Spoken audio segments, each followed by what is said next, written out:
So I just wanted to do a little video about Led by Donkeys. They are one of my favourite groups to research, actually, because they lead to so many things, which is probably not what they want you to think. You know, they want you to think they're an anti-Tory, sort of anti-Brexit group that met in the pub.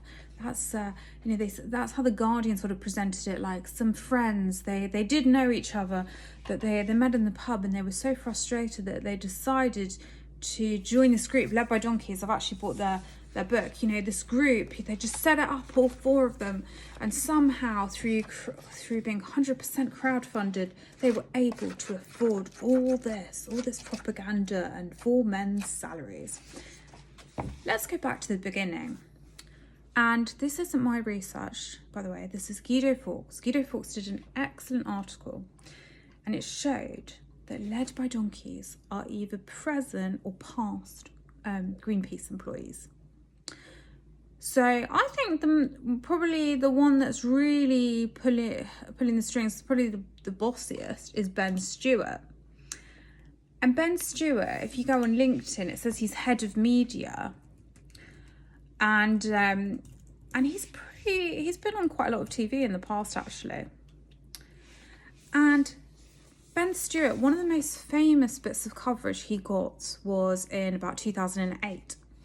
And that was when a group of Greenpeace protesters scaled the King's North power station in Kent. And they broke in, so they had to go on trial in the end. And guess who was the barrister that helped them get their case together? Wow. It was Keir Starmer. Isn't that funny? What a lovely, lovely man. And so Keir Starmer's involved in this. He was involved in this McDonald's trial.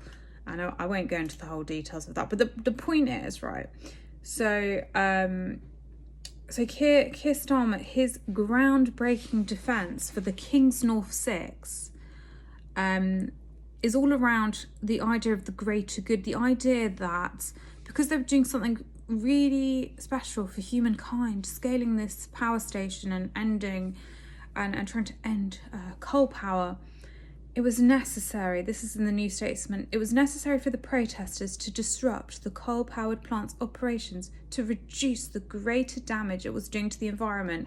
Think about how poisonous this logic is, because, you know, even at the time you hear Ben Stewart talk about direct action in video about the protests, and this has emboldened, you know, this was in 2008, and think about how many people it's emboldened since to think, well, I'm doing it for the greater good, so therefore, you know, it's fine when I do it. And then this is the Keir Starmer that has put a lot of people in jail, including people for Facebook posts. Anyway, this is the really revealing bit in this New Statesman article. It says, Starmer left the case before it concluded, having been appointed Director of Public Prosecutions, but his defence eventually allowed the Greenpeace protesters to go free. So that's the defence he prepared.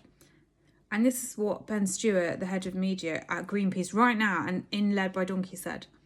He was famously great if you were an activist, remembers Ben Stewart. And to have him was just thrilling. So you might be wondering, hey, why haven't Led by Donkeys, why haven't they been going for Keir Starmer when he's not been doing very well? And why are they going for Reform all the time, which has 5 people? I mean, there are other reasons they don't like Reform as well. I mean, they're the biggest obstacle to net zero madness. But the reason is because Keir Starmer was two of their defence lawyer. Sorry, that's my dishwasher. So he was the defence lawyer, so that's why. And there were 2 of them, 2 current Led by Donkeys members were in that Greenpeace protest. The other one is called Will Rose. And this protest was in October 2007, so the trial was in 2008. But Will Rose, right, was also in it. So they know Keir Starmer. And you know what? You know who also knows Led by Donkeys? Zach Goldsmith. He was witness for the defence. I mean, I don't remember him at the time Led by Donkeys emerged saying, Hey guys, just to let you know, I know Led by Donkeys. I mean, stop me if I'm wrong, please show me. I will completely accept if I'm wrong here. Maybe I am.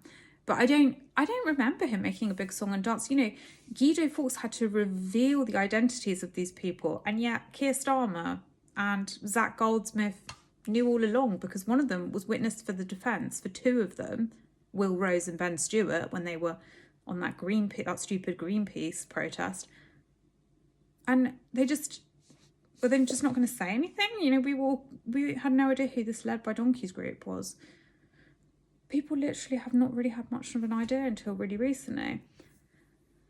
But you know, when you're doing work for the greater good, I guess you're allowed a free pass to do anything. Right. Let's leave that there, because I want to talk about another very interesting member of Led by Donkeys. He's called James Sadri, and he also worked for Greenpeace, but also the BBC and the UN, which I find, I find very interesting, because James Sadri also worked for, so remember, Led by Donkeys absolutely hated Boris Johnson in the pandemic, and they were always attacking him about, oh, the pandemic was so bad. So while he was doing this, he was head of something, he was co-director of something called a COVID vaccine confidence project called Team Halo, and its partners included the UK Health and Security Agency and other sections of government, the World Economic Forum, Bill and Melinda Gates Foundation, and European Commission. And, you know, some of these, the UN. So the UN and the Gates Foundation also fund the BBC, where James Sadri worked. Quite interesting, isn't it? And James Sadri was very keen to say around 2021 to Mariana Spring, excellent work on your anti-vax, disinformation, media coverage. Quite interesting, that, isn't it? And his program, Team Halo, was part of a UN verified program. Similarities in the name there: UN verified, BBC verified, similar funding. What's going on there? Maybe it's just a coincidence. I don't know. Then what I find really interesting is that, so remember, Led by Donkeys, they're meant to be these men. They knew each other already, they worked for Greenpeace, but they come together in a pub, according to The Guardian. Oh, we're so fed up, let's start our own group.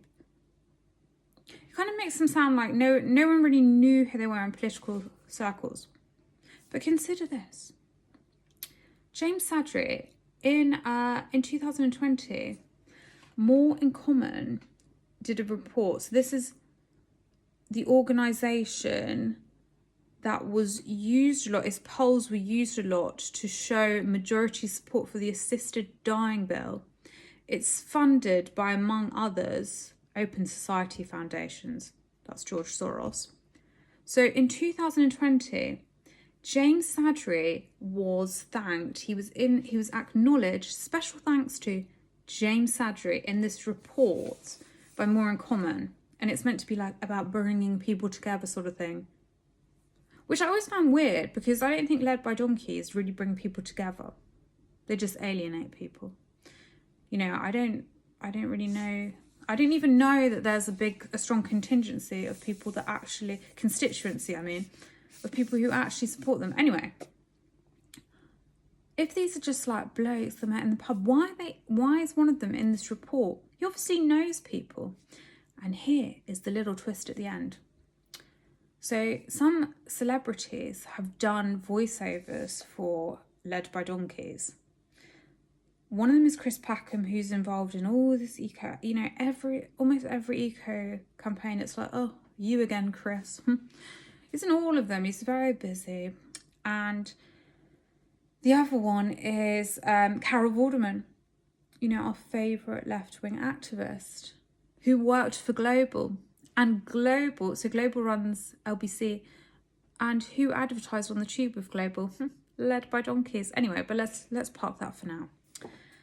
So Global owned the advertising space that Led by Donkeys used. And Global also takes its outdoor advertising very seriously, which is kind of interesting because outdoor advertising is a very big feature of Led by Donkeys. But anyway, who knows? Maybe just a coincidence again. That could actually be. I really don't know, but I'm just pointing out the similarities. So Carol Vorderman does one of Led by Donkeys voiceovers. And it's just interesting because Carol Vorderman was also connected to More in Common. Remember, More in Common, James Sadri is named in More in Common's report. This unknown person, James Sadri.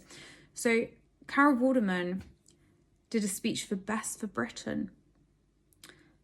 And you know who's funded Best for Britain? George Soros. Not to say, not to be like, oh, sorry, but coincidences, right? More in Common and Best for Britain, both funded by George Soros. Anyway, so Carol Vorderman is in this tactical voting campaign, and she, for Best for Britain, and whose name does she mention? Luke Trill, who is the director of More in Common. More in Common, that mentions James Sadri. This will be incredibly confusing, I imagine, okay, because I'm giving you a series. It's sort of cyclical. I'm giving you a series of links. It's like this person's connected, and this is the kind of stuff that I'm looking at daily. These can all be coincidences, right? Who knows? I'm just saying that Led by Donkeys are not a group of men who randomly met in a pub and decided to. There's no evidence. They're obviously, this stuff costs so much money. They obviously know people. They know More in Common. They have links to Greenpeace. And the Keir Starmer thing is really troubling because it shows someone who's come down very hard on political, I'm not defending everyone in those protests. I'm just saying that there were people jailed for Facebook posts. Come down very hard on the law for them, but when it comes to the greater good, he'll be letting people like Led by Donkeys off. And I think we have more of an explanation now for why they don't really come for him. Anyway, over and out.